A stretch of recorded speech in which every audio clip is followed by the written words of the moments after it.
இன்று அவருடைய சத்தம். எழுதியவர் சகோதரர் சகரியா புனன் அவர்கள். நாள் அக்டோபர் 14.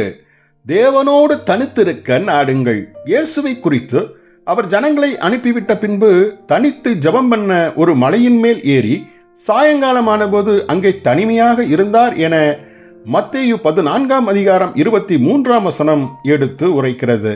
ஆனால் இன்றைய நாகரிக உலகத்திலோ தியான வாழ்க்கையை கைக்கொள்வது அதிக கடினமாய் மாறி வருகிறது.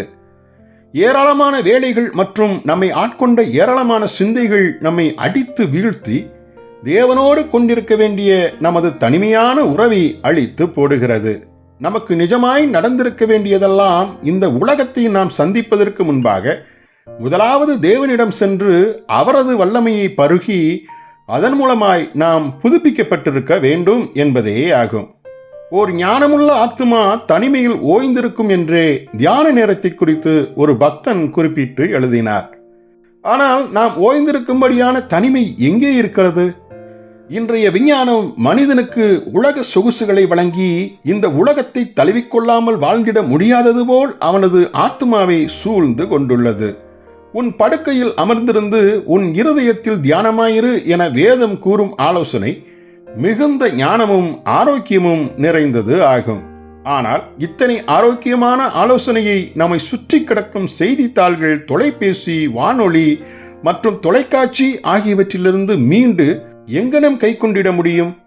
இன்றைய நாகரீக உலகில் பெருகிவிட்ட களியாட்டுக்கள் நம்மோடு கொஞ்சி விளையாடும் புலிக்குட்டிகளைப் போல் நம் மடியில் கிடந்து வளர்ந்து இப்போது நம்மையே விழுங்கிவிடும் அபாயம் உள்ளதாய் நம்மை சூழ்ந்து நிற்கிறது. நமக்கு ஆசீர்வாதம் போல் தோன்றியதெல்லாம் இப்போது சாபங்களாய் மாறி வருகிறது. இந்த உலகம் ஊடுருவி செல்லாத ஒரு பாதுகாப்பான இடம் ஒன்று கூட இல்லை. இது நிமித்தமே மற்றவர்களுக்கு பிரசங்கம் பண்ணுகிற நான் தானே ஆகாதவனாய் போகாதபடிக்கு என் சரீரத்தை ஒடுக்கி கீழ்ப்படுத்துகிறேன் என பவுல் கூறினார். 1 கொரிந்தியர் 9:27.